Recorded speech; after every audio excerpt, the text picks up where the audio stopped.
So good day everyone, and your friends Jasmine Swanriyak from BSN 12A, representative of the last group, Group 7. So today I am going to show you a sample meal presentation and preparation for a patient who suffers from chronic kidney disease. So chronic kidney disease, also called a chronic kidney failure, that gradually involves a kidney function. So if you have a chronic kidney disease, you need to make changes in your diet. And these changes includes a limiting fluids, eating a low-protein diet, limiting salt, potassium, phosphorus, and electrolytes, and of course getting enough calories if you are losing weight. So the purpose of this diet is to keep the levels of electrolytes, minerals, fluids in your body balance if you have a chronic kidney disease. So before I'm going to start, let me do some changes in me so that I can be prepared for the preparation and presentation. And for additional information, this meal presentation were also based from a food exchange list. So now, let's get started. Hello everyone, we are the Group 4. Today, let's have our first meal of the day for our chronic kidney disease patient. Now, let's check our menu for the day first. For our group, we decided to serve 2/3 cup of buttermilk with 80 kcal, 1 piece white boiled egg with 41 kcal, and lastly, a buttered shrimp fried rice containing with 12 pieces of shrimp with 82 kcal, 1 tablespoon of green peas, and 2 tablespoons of sweet corn with 32 kcals, and a butter of 1 teaspoon with 45 kcal, and most importantly, with 2 apples that has 80 kcals. Now, let's take a look with what the benefits of these foods have. First, we have our buttermilk, as calcium in moderate quantities is good dietary advice for patients with kidney. Next is we have egg, as egg yolk contains bioactive compounds including lutein and vitamin D, which may confer health benefits in CRD patients. Now, let's make our buttered shrimp fried rice to pair with our milk and egg. So what do we need? 1 teaspoon of butter, 10 pieces of shrimp puti, 1 tablespoon of green peas, 2 tablespoons of golden sweet corn, and 1.5 cup of rice. Okay, so let's take a look at our butter.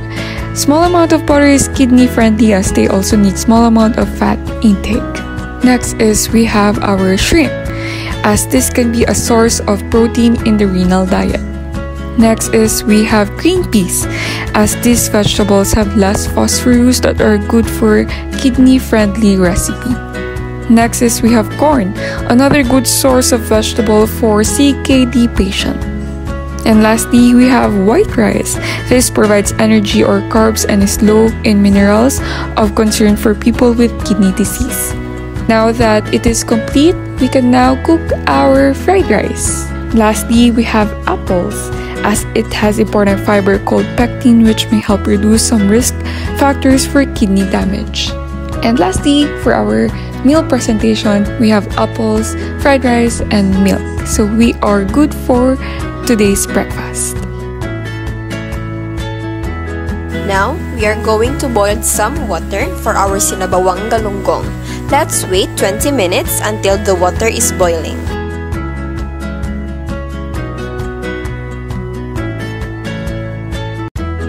We need to clean and wash the galunggong, making sure that there is no gills, or in Bisaya, we call it hasang. Hasang gives a fishy or ammonia odor in soup, so better not include it in cooking.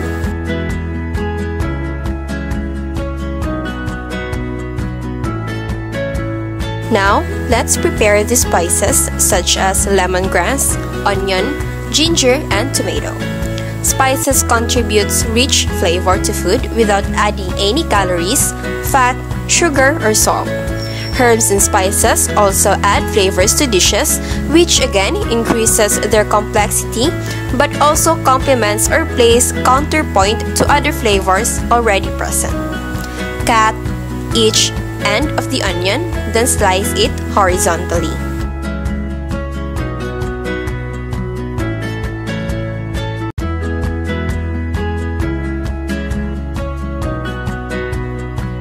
Now, peel the ginger and slice it in a medium round cut. Then crush the ginger to leave the taste more in the soup.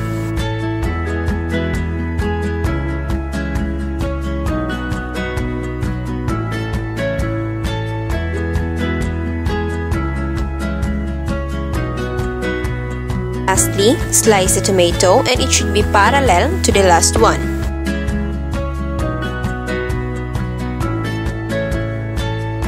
Now, we are going to slice and peel the sayote. These vegetables are generally sweeter and of softer texture than the apples, and are distinguished by the presence of hard cells in the flesh, they so-called grit or stone cells. We also need to slice and not to include the seed. Sayote are high in carbohydrates and calories and lower in fiber and protein than many other fruits and vegetables. Sayote has also been used medicinally. They have diuretic, cardiovascular, and anti-inflammatory properties were used to dissolve kidney stones.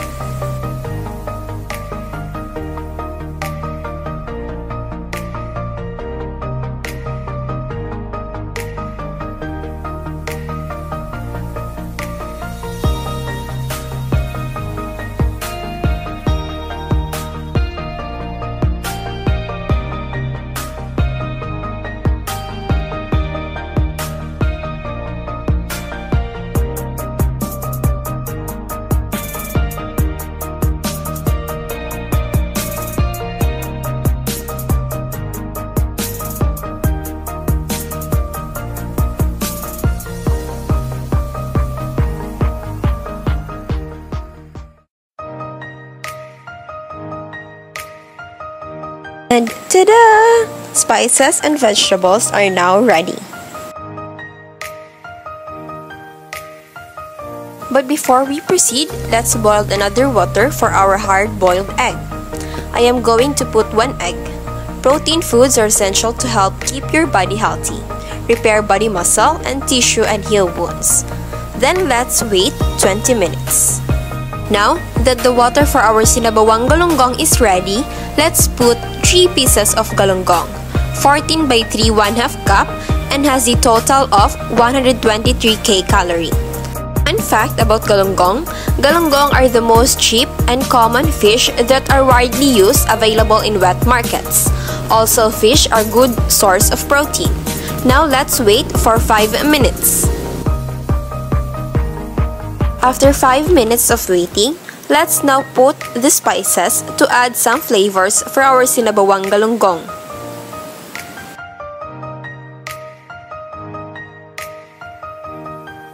Then mix, mix, and mix.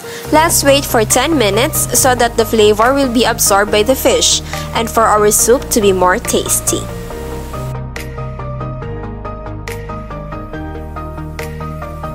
Going back to our hard-boiled egg that has a total of 41 kcal is now ready. So let's just stay it for a while for this to be ready to be peeled. Now that the 10 minutes is done, let's add our soup a pepper. It is high in antioxidants. We cannot put salt since the salt is not good for a patient who has a chronic kidney disease. Spices such as onion, lemongrass, ginger, and tomato will do.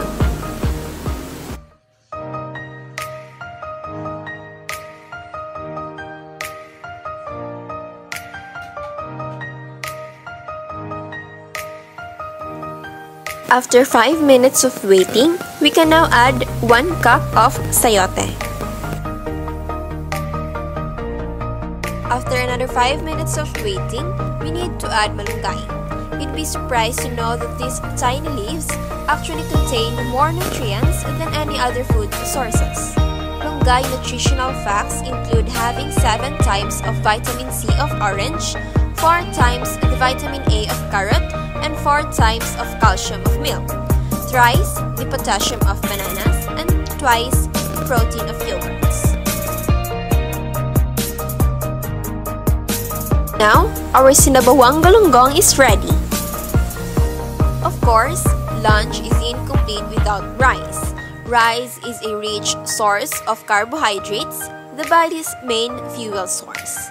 Carbohydrates can keep you energized and satisfied, and are important for fueling exercise. This serving has a total of 216 kcal.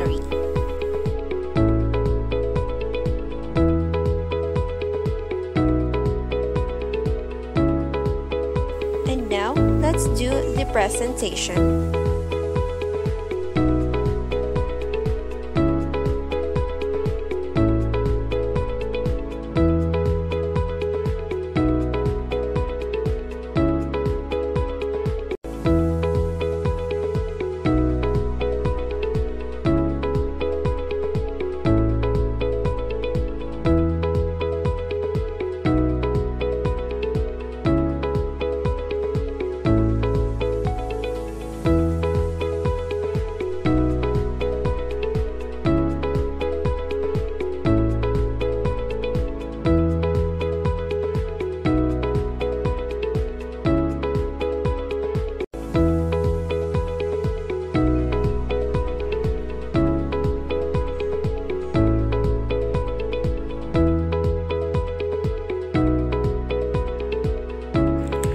Hello everyone, we are the Group 7 and are discussing our menus for dinner designated for patients who have chronic kidney disease. Now, let us proceed for dinner menus. Introducing our menus for dinner. For the meat, poultry, fish category, we have here 4 chicken breasts with a measurement of 1/4 breast, 6 cm long, with a caloric value of 164 kcal. Chicken breast is good for patients who have chronic kidney disease because it is low in potassium in terms of meat category, which potassium should be limited in this type of disease. Now for the vegetables, we have squash fruit 1/2 cup cooked and bagu beans 1/2 cup cooked with a caloric value of 32 kcal. Vegetables are an important part of a healthy, balanced diet on this kind of disease because it provides many vitamins and minerals, fiber, and also taste. Next category is the rice or bread. We have here 1.5 cup of rice, well milled, boiled, with a caloric value of 324 kcal. For people who are limiting phosphorus and potassium in their diet, means people who have CKD, white or wild rice is recommended over brown rice because brown rice is rich in these minerals. Lastly, in the fruit category, we have pineapple slice, 1 slice with a 7 cm diameter. We have a caloric value of 40 kcal. Fortunately, pineapple makes a sweet, low potassium alternative for those with kidney problems. Plus, pineapple is rich in fiber, manganese, vitamin C, and bromelain, an enzyme that helps reduce inflammation. We have here now the tray presentation of our dinner.